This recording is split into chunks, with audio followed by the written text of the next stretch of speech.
Okay, so let's take a minute and talk about the group work, the coaching circles that we suggest you to form. From all the elements of the U-Lab, the coaching circles are probably the single most important element that helps you to move from concept to practice, from idea to action. And the backbone of the coaching circles is a process called case clinic that we are going to introduce you to in this video.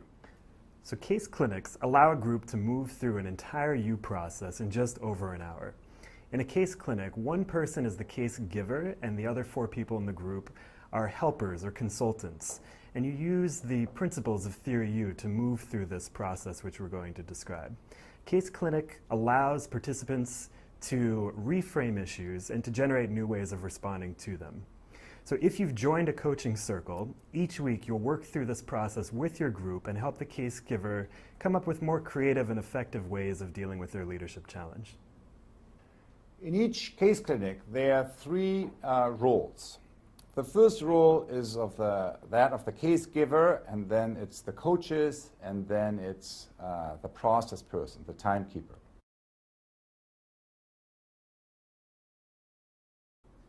Let's start with the case giver. As a case giver, you basically present a challenge or a situation that fits the following criteria. It's current, concrete, important, you happen to be a key player, it can be presented within 15 minutes to groups of peers, and it could make a big difference for you and for your environment moving forward.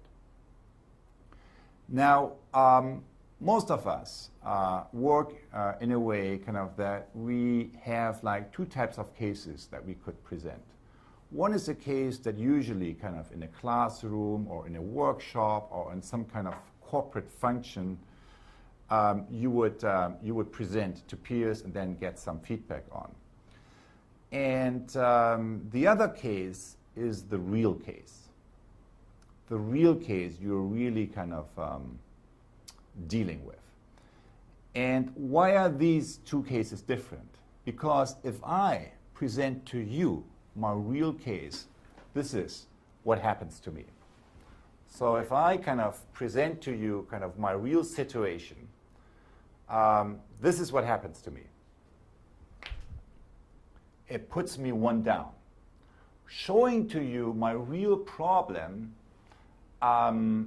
requires me to talk about a part of my professional and personal situation where I don't know, where maybe I have not paid sufficiently attention to, and maybe I have already tried stuff that wasn't quite working.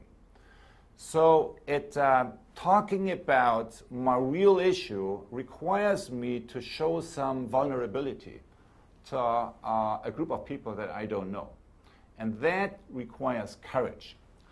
So what we suggest to you is, because each of you in this lab will only have 1 chance, 1 case to present, what we suggest to you is move to case number 2 right away. Because the biggest leverage point that you have to get a real benefit out of the case clinic is to move to case 2, to talk about the real challenge, the real opportunity, your real learning edge that you are dealing with. That's the first role, the case giver. As a coach, basically everyone else in the group is acting as a coach. Your main role is to listen deeply with your mind and heart wide open. Remember in the Theory U introduction, when we talk about the 4 different levels of listening? The case clinic, is a practice field for you to practice your deeper skills of listening, to practice your empathic and your generative listening on level 3 and 4. So that's really what you try to do. In other words, it's total absence of judgment and total absence of any kind of cynicism. And that's really the main role you have. It's also particularly at the beginning, but also overall, you don't want to go in and fix the process. Okay, I hear what you said, and here's how you can fix the situation. So you want to suspend that habit and really kind of move into a more open-minded and open-hearted way of connecting with the situation first before entering the situation. So that's the second role.